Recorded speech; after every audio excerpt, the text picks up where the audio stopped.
Bonjour, donc nous poursuivons notre exploration de la démarche valeur et je vais vous présenter maintenant le raisonnement valeur qui en fait se déroule d'une façon assez simple que nous allons voir immédiatement.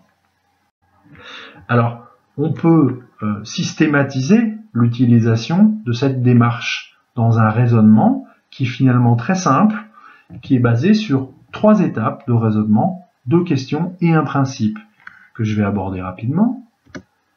Puisque la valeur est le rapport entre les utilités et les coûts, puisqu'il peut y avoir plusieurs utilités et plusieurs types de coûts, pas que financiers, mais social, de l'énergie, du bonheur, etc. L'utilité, c'est la satisfaction des besoins. Les coûts, ce sont les ressources consommées. Donc le raisonnement valeur va être d'étudier une solution, celle qu'on voudrait améliorer, soit parce qu'elle n'est pas assez bien, soit parce qu'on voudrait qu'elle soit encore mieux, et de poser la question, à quoi sert cette solution? À quoi ça sert cette solution? Une solution sert toujours à transformer des ressources qui ont été mises en œuvre dans la solution en réponse à des besoins. La deuxième étape du raisonnement est de répondre à la question à quoi ça sert. C'est le principe qu'on a choisi avec les parties prenantes. Qui connaît les besoins? Qui sait à quoi sert la solution qu'on a choisie, qu'on étudie? La personne qui va l'utiliser. Les personnes qui vont l'utiliser. Et différentes personnes vont utiliser une solution pour faire différentes choses. Notre mouton à 5 pattes, là, il peut être utilisé soit par Spielberg pour faire un film, soit par Barnum pour un cirque, soit par le Petit Prince pour amener sur sa planète et manger les baobabs en herbe. D'accord ? La troisième étape de ce raisonnement, alors, autre chose, les parties prenantes sont importantes pour connaître les besoins, elles sont aussi importantes pour savoir à quoi servent les ressources qu'on a mis dans la solution. Il se trouve que, assez régulièrement, on s'aperçoit que des ressources dans une solution qu'on voudrait étudier, qui ont été intégrées dans une solution, ne servent pas du tout à répondre aux besoins des utilisateurs. Exemple évident, on parle souvent d'automobile. Une des fonctions importantes de nombreuses ressources à l'intérieur d'une automobile ne servent pas que à l'utilisateur de l'automobile. Exemple tout simple, la voiture est achetée et utilisée par un conducteur qui peut y mettre des passagers, des bagages, pour se transporter et transporter d'autres. Maintenant, il y a au moins une autre catégorie de personnes qui sont intéressées à la conception de l'automobile, ce sont les piétons et les autres voitures. Si la voiture n'était pas équipée de système de frein, de système de communication avec les autres véhicules et les piétons, les piétons et les autres véhicules seraient en parfaite insécurité. Donc, dans une voiture, de base, il y a un certain nombre de choses qui servent à transporter le conducteur et les passagers, mais il y a aussi des choses qui servent à assurer la sécurité des piétons et des autres véhicules.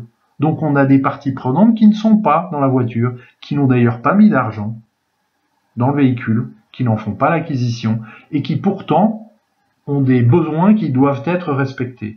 Donc un certain nombre de ressources de l'automobile servent à d'autres que les conducteurs.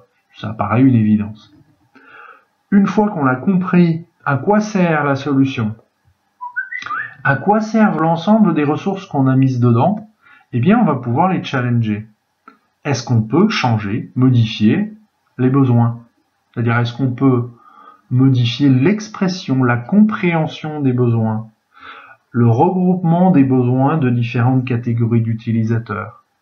Est-ce qu'on pourrait imaginer que certaines voitures, par exemple, n'aient pas à respecter la sécurité des autres piétons? Les voitures de compétition, par exemple en circuit, n'ont pas à se préoccuper de la sécurité des piétons. D'accord? Elles ont à se préoccuper d'autre chose. Elles doivent probablement aussi tenir compte du fait qu'il y a d'autres voitures sur le parcours, mais il n'y a pas de piétons. D'accord? Donc il y a plein de choses qu'il y a dans une voiture qui circule sur la route, qui n'existe pas parce qu'on n'en a pas besoin sur une voiture de compétition. Donc on peut changer l'expression des besoins, on peut changer le fait que une solution pourrait ne pas intégrer les mêmes ressources. On pourrait changer la façon, les ressources qu'on met pour répondre aux besoins. Et ce travail-là, finalement, amène à transformer la solution de référence en solution améliorée. Cette solution améliorée est celle qui va mettre en relation la solution améliorée permettra de répondre aux besoins réels, parce que souvent les besoins sont imaginaires ou relatifs ou à revisiter pour certaines parties, en tout cas des utilisateurs. Avoir une solution donc améliorée qui répond aux besoins réels et pas imaginaires ou mal compris, et qui sont mieux servis par la solution, d'une part, donc ça sert mieux à partir de moins de ressources, ce qui permet d'améliorer la valeur de la solution. Elle répond mieux aux vrais besoins avec moins de ressources. Des méthodologies existent déjà, celles qu'on a citées tout à l'heure, qui ont cette logique-là. Exemple, l'économie de fonctionnalité, qui est un mouvement en plein développement ces temps-ci, pas très éloigné d'ailleurs des méthodes qu'on étudie dans cette conférence. L'idée est, dans l'économie de fonctionnalité, de vendre de quoi remplir le service, vendre le service rendu au lieu de vendre un produit.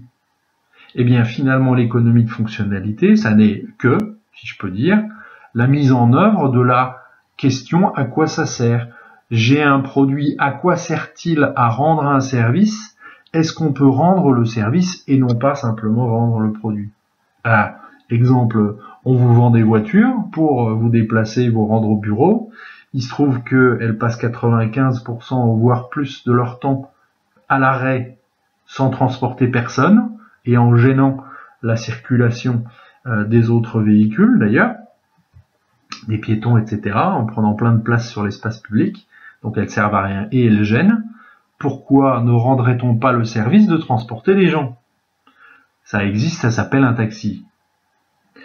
D'ailleurs, on peut rendre le service avec autre chose qu'un taxi et on pourrait prendre la voiture des gens qui l'ont acheté pour eux et l'utiliser pour d'autres pendant qu'ils en ont pas besoin, et ça devient des systèmes d'autopartage qui sont très à la mode aujourd'hui, qui sont très dans la logique économie de fonctionnalité. Je notais d'ailleurs au passage que si on va un petit peu plus loin et qu'on voit les solutions techniques qui sont en train de se développer, quand on pense que les voitures actuellement ne servent pas 95% de leur temps et sont garées à attendre un prochain transport, probablement que la venue des solutions de voitures autoguidées ou des voitures robots ou des Google Cars et autres robots autopilotés va changer considérablement le marché de l'automobile, puisque une voiture utilisée pour un transport n'aurait pu attendre en bas d'un bureau ou d'une maison que le propriétaire s'en occupe, puisqu'elle serait immédiatement disponible pour un autre trajet. Donc on imagine que l'arrivée de voitures autonomes qui changeraient évidemment très simplement de passagers, puisqu'il n'y a plus besoin de conducteur, c'est la voiture qui conduit tout seul, va révolutionner le marché automobile. Encore plus qu'on ne le croit. C'est pas simplement que ça va éviter le permis de conduire, c'est que ça va éviter d'avoir des voitures qui attendent dans la rue à rien faire. 95% du temps des automobiles. Peut-être 80% du parc automobile attend à ne rien faire. Peut-être que 80% du parc automobile est inutile. Bon, je m'arrête avec cet exemple. Autre démarche, méthode dont on parle évidemment dans cette conférence, c'est l'éco-conception. Il s'agit de non seulement faire un produit qui fasse ce qu'il doit faire celui qui en a besoin, mais on rajoute un besoin réel, nouveau, enfin nouvellement perçu en tout cas, nouvellement exprimé, qui est de respecter l'environnement. Donc on voit que notre démarche qui permet de répondre à quoi ça sert à toutes les parties prenantes, et pour garder l'exemple automobile, ça sert à transporter des gens, et pendant ce temps-là, ça c'est le premier besoin. Il y a la sécurité des gens qui sont autour, et puis des gens qui sont dans la voiture, bien entendu, donc de toutes les parties prenantes. Si on rajoute le critère qu'il faudrait que ce transport-là ait l'ensemble de la production jusqu'à la destruction fin de vie du véhicule respecte l'environnement, eh bien on est en train de faire de l'éco-conception. Autre démarche sur laquelle nous travaillons, mettre moins de ressources pour que la solution soit améliorée et réponde aux besoins. Un des moyens utilisés est l'économie circulaire, dans laquelle on évite de mettre des ressources neuves en réutilisant les rebuts et les sous-produits d'autres productions ou d'anciennes productions, le recyclage, etc. Donc on voit que ces démarches sur lesquelles on travaille là, l'économie circulaire, l'éco-conception, l'économie de fonctionnalité, sont basées sur le raisonnement présenté ici, le raisonnement en valeur, et qu'elles peuvent être finalement rendues plus efficaces et plus simples par une méthode basée sur ces trois étapes, ces deux questions et ce principe.